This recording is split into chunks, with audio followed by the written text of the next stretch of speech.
बहुत समय पहले की बात है। किसी नगरी में एक छोटी सी नीची जाट की अछूत कन्या रहा करती थी। वह अभी छोटी थी, लेकिन उसे बचपन से यह सिखाया होगा, क्योंकि हम नीचे जाट के हैं, हमें किसी से कोई सवाल नहीं, हमेशा झुककर ही रहना होगा, किसी के सामने हम नजर नहीं उठा सकते। यह समाज हमें कभी भी हमारी जगह नहीं। संगीत केवल सेवा करने के लिए बने हैं, ज्ञान पर हमारा कोई हक नहीं। फिर वो चाहे कोई भी ज्ञान क्यों ना हो, हमें उसे सीखने का कोई भी हक नहीं है। लेकिन जैसा कि हम सभी जानते हैं कि वह एक छोटी सी बच्ची थी, इसलिए जैसा कि बच्चों का स्वभाव होता है, वह हर चीज के लिए सवाल अवश्य करते हैं। इसलिए बच्ची में क्यों जरूर लगाया करती थी, जैसे कि हम क्यों नहीं सीख सकते, आखिर क्यों हमें इस समाज में छुप कर रहना होगा, हमें इस समाज में जगह क्यों नहीं मिलेगी, और आखिर हमें चुपचाप क्यों अपना जीवन व्यतीत करना होगा। ऐसे ही कई सवाल वह अपने माता पिता से हमेशा किया करती थी। इसका जवाब देते हुए उसे लड़की की मैन उससे हमेशा बस यही कहा करती थी कि हमारे पूर्व जन्मों के कर्म हमारे पूर्व जन्मों की पाप है, जिसका ऋण हमें इस जन्म एक अछूत की जिंदगी जीनी पड़ रही है, और अछूतों की जिंदगी ऐसी ही होती है। समय बिता गया। एक दिन वह एक रास्ते से होकर गुजर रही थी। तभी उसने देखा कि गुरुवार कुछ लड़की और लड़कियों को नृत्य सिखा रहे, गायन सिखा रहे। वह नृत्य और गाना सुनकर उसके मैन में भी नृत्य और गायन करने की चाहत पैदा हो गई। वह नृत्य और गायन सीखना चाहती थी, जिसका ही गुरुवार। मुझे भी गायन सिखा दीजिए, मुझे भी नृत्य करना है, क्या आप मुझे गायन और नृत्य सिखा सकते हैं? इस पर वह गुरुवार उसे लड़की से पूछते हैं, बेटा तुम किस घराने से ताल्लुक रखती हो, आखिर तुम किस जाति की हो? इसका जवाब देते हुए उसे लड़की ने सांप और सच कहा। उसने कहा ही, गुरुवार मैं अछूत हूं, मैं नीचे जाति की हूं, लेकिन मुझे नृत्य और गायन बहुत अच्छा लगता है और मैं यह सीखना चाहती हूं। लेकिन उधर जैसे ही उन गुरुवार ने यह सुना कि वह लड़की अछूत है, उनका गुस्सा 7वें आसमान पर पहुंच गया, और उसी वक्त उन गुरुवार ने उसे लड़की को धक्के मार के अपने आश्रम से बाहर निकल दिया, और साथ ही साथ यह भी कहा कि आगे से यहां पर आने की तुम्हें कोई आवश्यकता नहीं, तुम यहां से जा सकती हो, ज्ञान तुम लोगों के लिए बिल्कुल नहीं, तुम्हें मेरे इस आश्रम को भ्रष्ट करने की कोई आवश्यकता नहीं, अगर तुम आगे से यहां पर आई तो मैं तुम्हारी खाल खिंचवा लूंगा।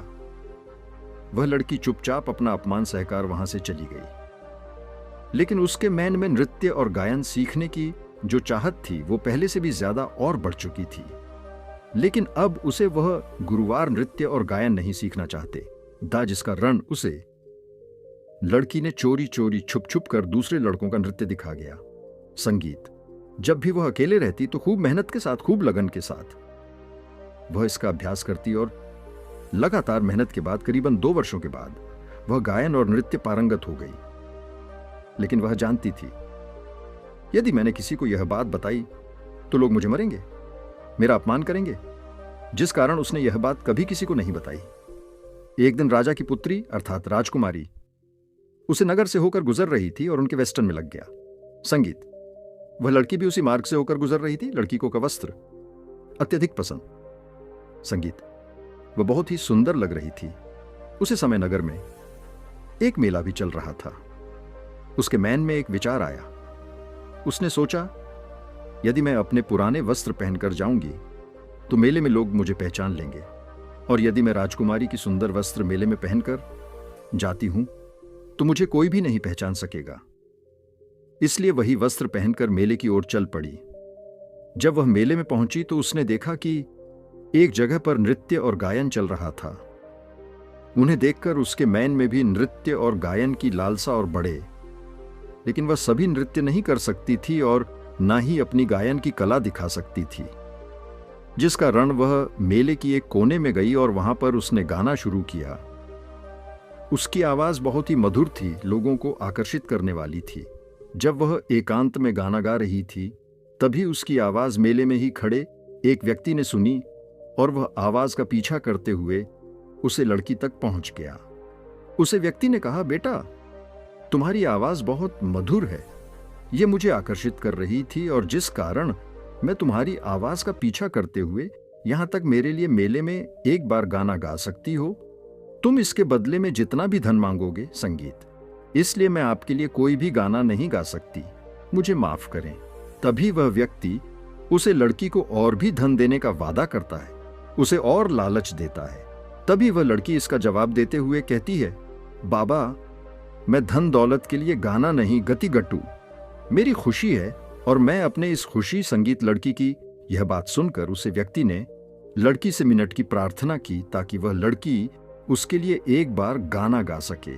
काफी देर प्रयास करने के बाद आखिरकार वह लड़की उसे व्यक्ति के लिए मेले में गाना गाने के लिए तैयार हो जाती है। वह कहती है, बाबा, आप इतनी प्रार्थना कर रहे हैं, इसलिए मैं आपके लिए एक बार गाना अवश्य आऊंगी। जब उसे लड़की ने मेले में गाना गया संगीत, वहां पर उपस्थित हर एक व्यक्ति उसे लड़की की गायन का, उसकी आवाज को सराह रहे, उसकी तारीफ कर रहे। उसी मेले में राजा का एक अधिकारी भी था जो उसे लड़की की आवाज सुनकर पूरी तरह से मंत्रमुग्ध हो चुका था। उसके मन में यह ख्याल आया, यदि मैं राजा के पास इस लड़की को ले जाऊं और इससे वहां पर गायन करवाना, तुम्हें अत्यधिक धन कम सकता। राजा के उसे अधिकारी ने उसे लड़की के पास जाकर कहा, बेटा, तुम बहुत अच्छा गाती हो, तुम्हारी आवाज बहुत ही मधुर है और तुम्हारी आवाज में कुछ ऐसा जादू है जिससे मैं तुम्हारी आवाज के प्रति आकर्षित होता चला गया। तुम एक बार राजा के समक्ष अपना गायन प्रस्तुत कर सकती हो। राजा तुम्हारी आवाज से अत्यधिक प्रसन्न होंगे और जो तुम चाहोगी वह तुम्हें अवश्य मिलेगा। यह सुनकर उसे लड़की ने राजा के उसे अधिकारी से कहा, बाबा, क्या आप सही कह रहे हैं? यदि मैं राजा को अपने गायन से, अपनी आवाज से प्रसन्न कर पाऊं तो मैं जो मांगूं क्या वह मुझे मिलेगा? इस पर वह अधिकारी उसे लड़की से कहता है, हाँ न बेटी, तुम जो कुछ भी चाहोगी वह तुम्हें राजा अवश्य देंगे। तभी वह लड़की कुछ देर सोच विचार करती है और उसके मन में एक और ख्याल उत्पन्न होता है और कहती है, पर बाबा, आप मुझे नहीं जानते, मैं राजा के सामने नहीं रह सकती, पहले मेरे बारे में जान तो लीजिए कि मैं कौन हूं। लड़की की यह बात सुनकर राजा का वह अधिकारी उसे लड़की से कहता है, पिता एक कलाकार की पहचान उसकी कला से की जाती है और तुम तो एक बहुत ही पहुंची। यह बात सुनकर, बाबा, आप जो कर रहे हैं क्या यह सच है? क्या वाकई में कलाकार की पहचान केवल कला से की जाती है? क्या मैं अपनी कला से राजा को खुश कर सकती हूं? और यदि मैंने उन्हें खुश कर दिया, संगीत, लेकिन उससे पहले राजा को तुम्हें अपने गायन से और अपने नृत्य से खुश करना होगा, प्रसन्न करना होगा। यह बात सुनकर वह लड़की राजा के पास जाने के लिए तैयार हो जाती है और उसे अधिकारी से कहती है, बाबा, अगर आप इतना कह रहे हैं तो ठीक, मैं आपके साथ चलने के लिए तैयार हूं और मुझे खुद पर पूरा यकीन है। इतना कहकर वह लड़की राजा के उसे अधिकारी के साथ चल पड़ती है। वह अधिकारी उसे लड़की को भरे दरबार राजा के सामने ले जाता है और राजा से कहता है, संगीत ही महाराज, आपने आज तक होंगे सभी के गाने इस लड़की की घायल में हैं, वह आपको आज से पहले कभी नहीं मिला होगा। इस लड़की की आवाज इतनी मधुर है, इतनी आकर्षित है कि आप एक बार इसका कारण सुन लेंगे। इस लड़की की आवाज के प्रति मंत्र मुक्त हो जाएंगे, इसलिए संगीत मौका भी दे। राजा अपने उसे अधिकारी की ये सारी बातें सुनकर अत्यधिक प्रसन्न था। उसने उसे अधिकारी से कहा, यदि तुम इतनी यकीन के साथ कर रहे हो तो अवश्य यह लड़की बहुत अच्छा गाती होगी, इसीलिए इस लड़की से कहो कि अपना गायन शुरू करें। हम भी देखना चाहते हैं कि इसकी आवाज कितनी मधुर है। हम भी तो यह देखें कि आखिर यह बाकी सब गायकों से कितनी अलग है और इसमें ऐसी क्या खास बात है। राजा की आज्ञा पाकर वह लड़की बड़े राज दरबार में अपना गाना शुरू करती है। गाना सुनकर राज दरबार में उपस्थित हर एक व्यक्ति उसे लड़की की आवाज की तारीफ करते थक नहीं रहा था। सभी बड़े खुश, राजा भी अपने आप को उसे लड़की की प्रशंसा करने से रोक नहीं पाया। राजा ने उसे लड़की की बहुत प्रशंसा की और खुश होकर अपने गले का कीमती हर उसे लड़की को निकल कर दे दिया और उसे लड़की से कहा, बेटा, तुम जो मांगना चाहती हो मांग सकती हो। तुम्हारे अंदर वह प्रतिभा है जो आज तक हमने किसी गायक के अंदर नहीं देखी। तुम्हारी आवाज अब बहुत ही मीठी और मधुर, तुम्हारी आवाज सभी को आकर्षित कर लेती है और हम तुम्हारी गायन से बहुत प्रसन्न हैं। तुम जो मांगेगा वह हम तुम्हें देने के लिए तैयार हैं। राजा के मुख से यह बात सुनकर वह लड़की अत्यधिक प्रसन्न हो गई। उसने राजा से कहा, ही राजन, क्या आप सच कह रहे हैं? मैं जो कुछ मांगूंगी क्या वो आप मुझे दे सकेंगे? इस पर राजा ने कहा, हान बेटी, तुम जो मांगेगा मैं तुम्हें वो देने के लिए तैयार हूं। तुम एक बार मांग कर तो देखो। तभी वह लड़की राजा से कहती है, ही राजन, हर गांव के बाहर एक छोटी सी बस्ती है। उसे बस्ती में नीची जाट के लोग रहते हैं, अछूत लोग रहते, संगीत। बस इतना ही मांगना चाहती हूं कि उन्हें पढ़ने लिखने का हक दे दीजिए, उन्हें उनका अधिकार दे दीजिए। लड़की की यह बात सुनकर राजा उसे लड़की से कहता है, बेटा, जिस तरह से तुम पूरे दिल से गति हो, तुम्हारा मां बिल्कुल साफ है, उसी प्रकार तुम्हारा मां बहुत अच्छा भी है, लेकिन यह अधिकार मैं उन्हें नहीं दे सकता। ये सब उनके पिछले जन्म के पाप हैं जिस कारण हो। लेकिन आखिर तुम उन अछूतों की तारीफ क्यों कर रही हो? तुम उनके लिए यह सारी चीज क्यों मांग रही हो? इससे अच्छा होगा कि तुम अपने लिए कुछ मांगो। तभी वह लड़की बिना डरे सबके सामने, संगीत ही हूं, और जैसा कि आपने कहा था, मैं जो मांगूंगी वह आप मुझे अवश्य देंगे। तो जैसा कि आपने वादा किया था, इस वादे को आपको निभाना होगा। मुझे मेरा हक मिलना ही चाहिए। जैसे ही लड़की के मुख से भरे दरबार में यह निकाला कि वह एक अछूत कन्या है, क्रोधित हो गए। सभी बड़े हैरान रह गए। राजा की आंखों में क्रोध था। यह देखकर अधिकारी ने तुरंत राजा से कहा, ही महाराज, मुझे माफ करें, यह कन्या अछूत है। इसके बारे में मुझे तनिक भी पता नहीं था। इसकी वेशभूषा आप देख सकते, इसने मुझे भी धोखा दिया है। इसकी वेशभूषा देखकर मैं धोखा खा गया। इसके कपड़े अछूतों की तरह बिल्कुल नहीं। वहां पर बैठे सभी लोग क्रोधित हो गए, चिल्लाने लगे, महाराज, इस अछूत कन्या के इस अपराध के लिए इसे भयानक दंड मिलना चाहिए, ताकि भविष्य में ऐसी कोई गलती ना कर सके जिस कन्या को महल के सामने से भी होकर नहीं गुजरना चाहिए। कुछ लोग तो इतना क्रोधित हो चुके कि उन्होंने अपनी तलवार तक निकल ली थी, लेकिन इसके बावजूद वह लड़की बिल्कुल नहीं डारी। उसने राजा से कहा, ही राजन, मुझे न्याय मिलना ही चाहिए। उसे लड़की। यह बात सुनकर राज्य के मंत्री ने कहा, न्याय तुम जैसे लोगों के लिए बिल्कुल नहीं, और तुमने जो अपराध किया है इसके लिए तुम्हें भयंकर दंड भी मिलेगा ही। महाराज, इस अछूत कन्या ने जो अपराध किया है, इस अपराध के लिए इसे भयंकर दंड दिया जाए। मंत्री की यह बात राजा को उचित लगी। राजा ने तुरंत ही आदेश दिया और अपने सैनिकों को संबोधित करते हुए कहा, अभी इस अछूत कन्या को हाथी के पैरों तले कुचलवा दिया जाए, यह हमारी आज्ञा है। तभी यहां पर उपस्थित यह बात सुनकर वह लड़की राजा से कहती है, हे महाराज, यह तो अन्याय, आप ऐसा नहीं कर सकते। आपने मुझसे वादा किया था कि मैं जो कुछ भी मांगूंगी वह आप मुझे अवश्य देंगे।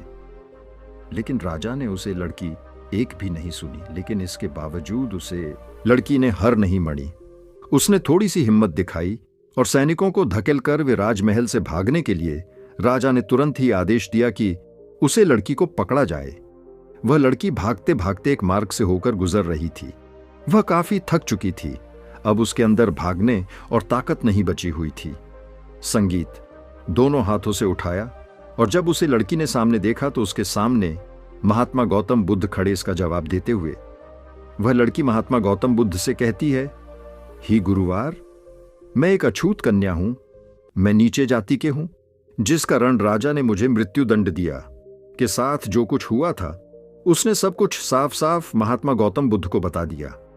तभी वहां पर राजा की कुछ सैनिक दौड़ते हुए, संगीत ही बुद्ध, यह लड़की अपराधी है और इसे राजा ने मृत्यु दंड दिया है, इसलिए इसे बचाने की कोशिश ना करें, इसे हमेशा ले। तभी महात्मा बुद्ध मुस्कुराए और उन सैनिकों से कहते, जाओ और अपने राजा से कह दो कि वही इसे आकर यहां से ले जाए। और वह महात्मा बुद्ध से कहते, क्या अपराध किया? इस बात का जवाब देते हुए कहता है, यह एक अछूत कन्या है। यह सब जानते हुए भी किया महल के अंदर तक ये गई। जिन लोगों को किसी तरह की विद्या, किसी तरह का ज्ञान हासिल करने का कोई अधिकार नहीं है, लेकिन इसने चोरी चोरी संगीत। तभी महात्मा बुद्ध राजा से कहते, संगीत की पहचान उसके गुण और उसके कर्मों से की जाती है, और यह लड़की तो साहसी भी है, समझदार भी है, और इसके अंदर कई गुण भी है, और तो और ये कलाकार भी है। और तुमने तो इसे वचन भी दिया था कि तुम जो मांगोगे वो तुम्हें अवश्य मिलेगा। इसने आपको अपनी कला से प्रभावित किया, आपको और आपके पूरे राजदरबार को खुश किया, और उसके बाद इसने और तो कुछ नहीं। इसी से आप समझ सकते हैं कि यह कितनी महान है, इसका कर्म कितना महान है। लेकिन राजा, तुमने कैसे कर्म किए? तुम वचन देकर भी पीछे गए। जिसे तुम्हें इनाम देना था उसे तुम मृत्यु दंड देने चाहिए। संगीत, झूठे तो तुम हो राजन। इस लड़की के सामने तुम्हारे कर्म कितने छोटे हैं। बुद्ध की यह सारी बातें सुनकर राजा शर्मिंदा हो गया, और महात्मा बुद्ध के सामने वह कुछ नहीं एहसास हो गया है। आज से इस लड़की की सुरक्षा की जिम्मेदारी मेरी ही गुरुवार। क्या आप जाति प्रथा पर यकीन नहीं करते? क्या आप हमें अछूत नहीं मानते? क्या आपको हमारे साथ रहने पर कोई फर्क नहीं पड़ता? लोग कहते हैं उनके कर्म निष्प्रभव हो जाते। लड़की ये बात सुनकर मुस्कुराने लगे और उसे लड़की से कहते, पुत्री, याद रखना कि हमारे कर्म ही हमें ऊंचा बनाते हैं और हमारे कर्म ही हमें नीचा भी बनाते हैं। इसके अलावा कुछ भी, कोई भी नीचा या ऊंचा नहीं, और सब एक ही समान है। यह प्रकृति हम सभी का पालन पोषण एक जैसे ही करती है। यह कोई भेदभाव नहीं रखती। भेदभाव करना हम मनुष्यों का स्वभाव है, और इसे आज नहीं तो कल बदलना ही होगा। इसलिए तुम्हारे जीवन में चाहे कितनी भी परेशानियों, चाहे किसी भी कठिन परिस्थितियों तुम्हारे सामने क्यों, जो लोग अपने जीवन में सत्य की राह पर चलते हैं और कभी हार नहीं मानते, उन्हें जितने से कोई नहीं रोक सकता। वह हमेशा हारा हुआ ही रहेगा, और वह पाना चाहता, बल्कि उनसे तो वह भी छीन लिया जाता है जो उनके पास है। इसलिए हमेशा कोशिश करते रहना चाहिए, आगे बढ़ते रहना चाहिए।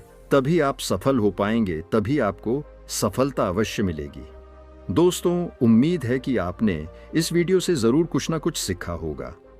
तो आज की इस वीडियो को लाइक और अपने दोस्तों के साथ शेयर करना न भूलें, और हमें ऐसे ही सपोर्ट करने के लिए चैनल को सब्सक्राइब और घंटी बटन को भी जरूर ढाबा दें। चलिए मिलते हैं एक और वीडियो में, तब तक के लिए अपना ख्याल रखें। धन्यवाद। नमो बुद्धा।